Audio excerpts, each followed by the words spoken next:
روس میں eastern economic forum میں مفتیان کونسل روس کے first deputy chairman doctor Rushan Abbasov نے 92 نیوز سے خصوصی گفتگو کی. کہا کہ ایسٹرن اکنامک فورم میں بہت سے اسلامی ممالک حصہ لے رہے ہیں. روس اسلامی ممالک اور روس کے درمیان بہترین تعلقات بنانے میں اہم کردار ادا کر رہا ہے. مزید کیا کہا آئیے آپ کو دکھاتے ہیں. Today we are from Muslim community for our country. Religion Board of Muslim of Russian Federation participate in this very important forum, economic forum, and Alhamdulillah we see many Islamic countries in this forum.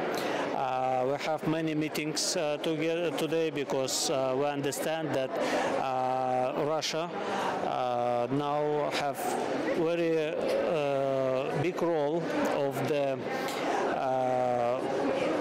and close between our country with the Islamic world. And now we see many leaders of the Islamic world in this economic forum, and this is not only trade and economic forum, but also it's some I think about we can speak about the culture, about the